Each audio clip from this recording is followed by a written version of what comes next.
शुरू से ही हमारे अंदर एक थॉट प्रोसेस क्रिएट कर दिया जाता है कि हमें अपने बड़ों को रिस्पेक्ट देनी है, हमें अपने बड़ों के सम्मान में ऊंचा नहीं बोलना है, उनके सम्मान में पलट के जवाब नहीं देना है। आपके बड़े कौन हो सकते हैं? आपके माता पिता, आपके घर के बड़े बुजुर्ग, आपके बड़े भाई बहन, बड़ी उम्र के पड़ोसी, गुरुजन जिनसे आप स्कूल कॉलेजेस में मिलते हैं। इस बात को आपने अपने दिमाग में अच्छे से बिठा लिया होता है कि रिस्पेक्ट यानी ऊंचा नहीं बोलना, उल्टा जवाब नहीं देना, आर्ग्यू नहीं करना, सिर झुकाकर हर बात मान लेना, दूसरों के साथ बुरा होता हुआ देख, इनजस्टिस होता हुआ देख बड़ी जल्दी से आप इनिशिएटिव ले लेते हैं। पर जब यही सब कुछ आपके अपने साथ होता है तो क्या आप इनिशिएटिव ले पाते हैं, आवाज उठा पाते हैं? अपनों के ही सामने अपने लिए आवाज उठा पाना तब मुश्किल हो जाता है जब आप अनअवेकन्ड होते हैं। एक अवेकन्ड सोल के लिए ऐसा कर पाना बिल्कुल मुश्किल नहीं होता, क्योंकि जब आप अवेकन्ड होते हैं ना, तो पहली बात तो अपने साथ इनजस्टिस होने ही नहीं देते, और दूसरी बात कि अगर किसी को अपने साथ अन्याय या इनजस्टिस करता हुआ देखते हैं तो आप बिल्कुल इनिशिएटिव लेते हैं, फटाफट से स्टेप लेते हैं। आपके अंदर स्ट्रेंथ की कमी बिल्कुल नहीं होती, आपका सेल्फ कॉन्फिडेंस बढ़ चढ़ कर बोल रहा होता है।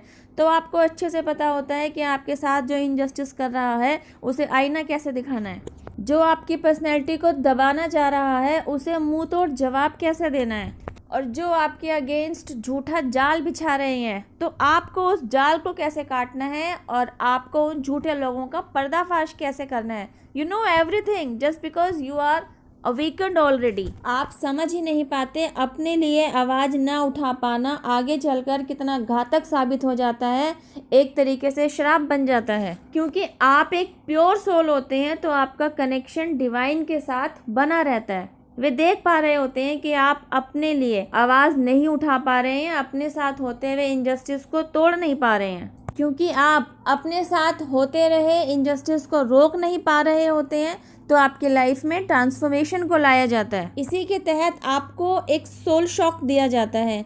यह शॉक आपके लिए इस तरीके से काम करता है, सपोज आप गहरी नींद में सो रहे हो और आपको सुई चुभो दी जाए तो आप कैसे चौंक कर, कैसे तिलमिलाकर जाग जाते हैं, उई, क्योंकि आप भी गहरी नींद में सो रहे हैं। तो सोल शॉक का काम भी आपको इसी तरह जगाना है और अवेकन्ड कर देना है। अब समझते हैं यह सोल शॉक आपके व्यक्तित्व को किस तरह निखारता है। गाइस, कुछ हादसे ऐसे होते हैं जो ऑटोमेटिकली आपकी लाइफ में अट्रैक्ट होते हैं और आपको ट्रांसफॉर्म करके चले जाते हैं, और कुछ सिचुएशंस टोटली डिवाइनली गाइडेड होती हैं, डिवाइन द्वारा क्रिएट की जाती हैं। क्योंकि आप एक प्योर सोल होते हैं, आप घुट रहे होते हैं, रोजाना तिल तिल मर रहे होते हैं, तो डिवाइन एक ऐसा जोरदार झटका देते हैं कि आप पूरी तरह ही टूट जाते हैं। जैसे एक पुरानी मूर्ति को तोड़कर उस मिट्टी को पानी के थ्रू गलाकर वापस से एक नई मूर्ति तैयार कर दी जाती है ना, सिमिलरली आपको ही तोड़कर फिर जब आपको पुनः जोड़ा जाता है तो आपका भी एक न्यू वर्जन तैयार हो जाता है। आपकी लाइफ में कुछ ऐसी सिचुएशंस क्रिएट कराई जाती हैं जो आपको पूरी तरह तोड़ देती हैं।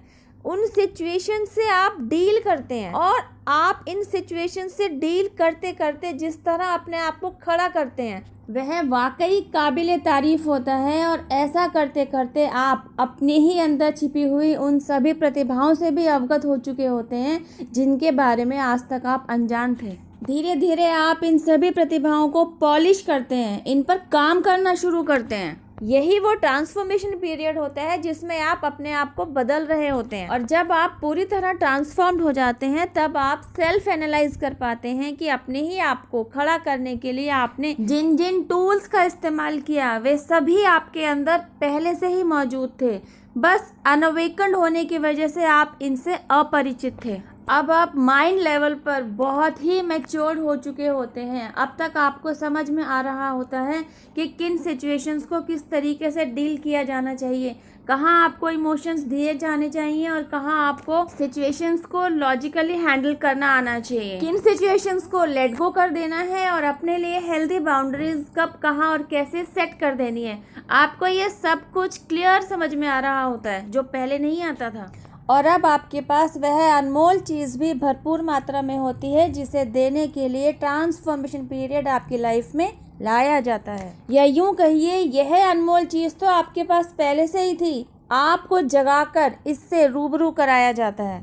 क्या है वह अनमोल चीज़? हाँ जी, वह है आपकी स्ट्रेंथ, आपकी विल पावर। अगर आपकी विल पावर स्ट्रांग हो तो इंसान ज़िंदगी में आई बड़ी से बड़ी जंग को जीत लेता है।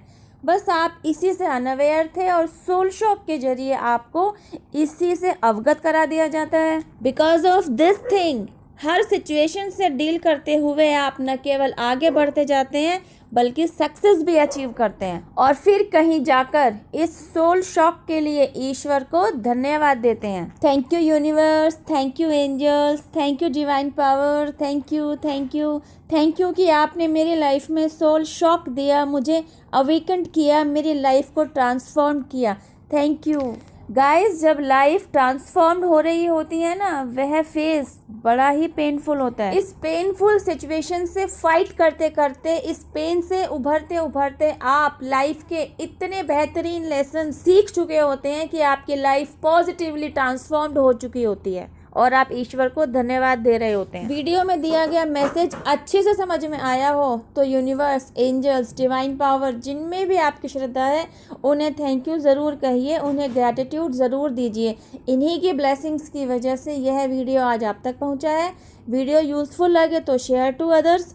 चैनल पर पहली बार आएँ तो सब्सक्राइब कीजिए, बेल आइकन भी प्रेस कीजिए।